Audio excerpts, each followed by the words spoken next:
Senator Kamala Harris accepted her nomination as the Democratic Party's candidate for vice president in a historic speech last night, becoming the first Black and first South Asian woman nominated for the role. But many have struggled with how to talk about her identity, an issue she confronted during her presidential campaign.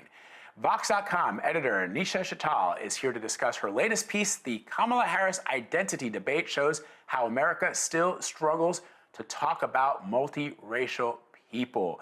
Thank you so much for joining us to talk about this, because I think it's such an important subject, one that I have dealt with my entire life. So I'm glad to have you to talk about it. And maybe you can explain to our audience why people in the United States still struggle over how to discuss people who have multiracial backgrounds or who are biracial. How does that conversation become a source of contention for people in deciding who they are? Yes, well, thanks for having me. And yeah, this was a really interesting piece to write. One of the things I learned, I talked to many academics who study demographics in America and multiracial identity. And I think that, one thing I learned is that American society still sees multiracial people somewhat as a bit of a novelty, and there is a desire commonly to put people into one box. They want to understand your racial identity and be able to sort of neatly say, okay, this person is Black, this person is Latino, this person is Asian American, this person is white. And so I think when in the conversations around Kamala Harris in the last week or so, we've seen people saying, well, is she Black? Maybe she's not Black enough. She's gotten critiques that maybe she's not Indian enough. She's not connected to her Indian heritage enough, or she doesn't talk about her Indian heritage enough, or talk to Indian American communities. So she sort of gets pressure from both of the communities that she is a part of, because everyone sort of wants to claim her. But I think it's hard for people to understand that she doesn't have to have just one identity. Many people have more than one identity. She can have multiple identities. It's such an interesting point that you make, and Dave Chappelle joked about it many, many years ago when President Obama was then a candidate for the presidency of the United States. And I've always found it so interesting. I don't see it as often when I'm traveling abroad. I've lived most of my life abroad, and I never had as many people come up to me and wonder, and I'm quoting people now, generally what they say is like, what are you? Or where are you from? Beyond like my mother's womb, and because they want to know where I am from, not being born in a hospital in New York City, but like where my grandparents are from. Or people try to put you in a box. And what I find really remarkable is even after you explain to somebody what you are, they're still flummoxed. They still, I've had people think that I'm, Asian, half Asian. And when I tell them I'm not, I've had Asians say to me, that's really weird because you look so. So even when you tell people what you are, they struggle to reconcile that. And my guess is a lot of it has to do with race as a social construct, specifically here in the United States. Yeah, and the phenomenon you're describing is definitely one that a lot of people experience. And one of the academics I talked to, she has done a lot of research on that, and it's called identity denial. It's like when other people sort of, you tell them, oh, I'm Indian, for instance, or I'm Black, or whatever the case may be, and they sort of want to deny that, and they don't believe that, and they want to put you in another box based on how they perceive you. So it's a really common phenomenon, and it's sort of a unique experience that multiracial people in America face. I think it is probably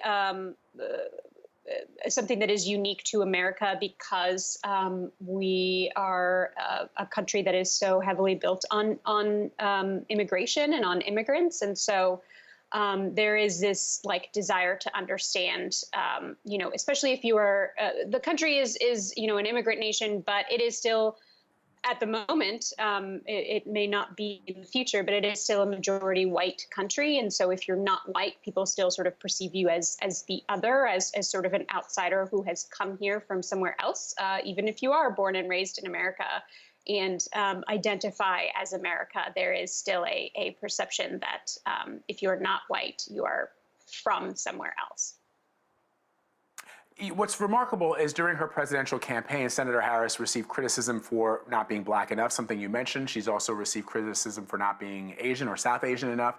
This is sort of reflective of the struggle that multiracial adults are confronted with when they're trying to explain their identity. But, I often think about the fact that part of when immigrants come to this country and they have children, I'm a first-generation American, there's this idea, the notion that you are now an American. And so you're in many ways, you're not supposed to really talk about where you come from. Of course, you keep that close to your heart, you keep it close to your family, but this notion that we are all this big melting pot sort of goes out the window when you're constantly confronted by people who ask you, where are you from? Or what are you? Because you can't just sort of blend into the population. And yet I find that surprising that, when I lived in the UK, for example, I had friends in Ireland who would say to me, when Irish Americans come to Ireland and because they want to, explore their roots, we never, meaning we, the Irish, never look at them and say, oh, you're Irish. We look at them and say, you're an American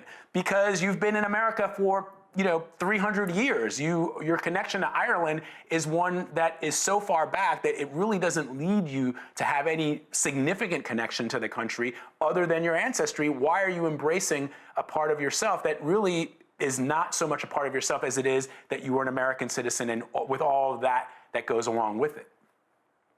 Yeah, and that's so interesting. I think that one of the things I talked about in the piece is that white immigrants who come to America, interestingly, like when Irish people did start first coming to America, historically, they did face a lot of discrimination in America for being Irish. And it was the same with Italian people. And now it is more groups of color that are immigrating in larger numbers to America. But many decades ago, Irish people in America did face discrimination, but over time they were able to assimilate into sort of white American identity. And now now we see less, we don't really see discrimination in America against Irish or Italian people because they have sort of assimilated into like the larger sort of white culture, which is something that people of color can't do because, they'll never be able to sort of pass for white. People can look at their skin color and perceive them to be different or perceive them to be, an outsider,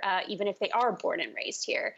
And I think something else interesting in what you just said there is, I think that, for many children of immigrants, people of color growing up in the U.S., there is often pressure to assimilate and to sort of deny that cultural heritage in order to fit better into American society and American culture. But I think that's really changed in the last, I feel like I've seen a marked shift in the last decade, especially as there has been more conversations around race and immigration in America and around racial inequality and justice. There is a lot more of a shift away from the mentality of like, we shouldn't need to assimilate into white culture, but rather should take pride in our own cultural identities and our racial backgrounds. And so I hope that conversation around needing to assimilate into white culture and denying your heritage is going to shift in the future. Well, that pride was on display last night because Senator Harris spoke about her mom, who was born in India, during her speech. I want to play a bit of what she had to say, and let's talk about it after we play it. My mother instilled in my sister Maya and me the values that would chart the course of our lives. She raised us to be proud, strong Black women, and she raised us to know and be proud of our Indian heritage.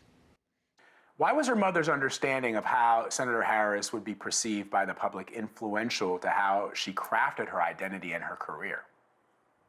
Yeah, so she grew up in like the Berkeley, California area in the 60s and 70s. The civil rights movement was very active then, and her mother was active in the civil rights movement in the area. She was going to civil rights marches. She was really sort of, she chose to immerse herself and her daughters in the sort of the Black culture of the time and the place that they were growing up in. And I think her mother knew, and as Kamala referred to last night, and she's also talked about this more in her memoir, she knew that raising half Black and half Indian daughters in America, much of sort of white America would look at them and see Black. And Black people historically have faced much more discrimination than Indian Americans. And so, because of the role that discrimination plays, they were always going to be seen as Black first, and they were also going to face unique adversity and discrimination as a result of that. And so she, I think, wanted to both prepare them for that, but also teach them to embrace that Black identity.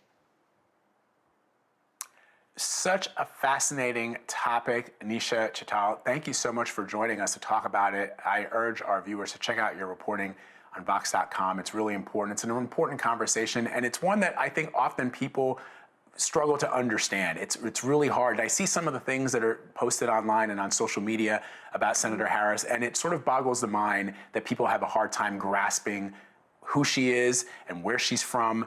But it's a struggle for people who are multiracial, and you have shed a lot of light on that, so we appreciate your reporting. Thank you. Thanks for having me.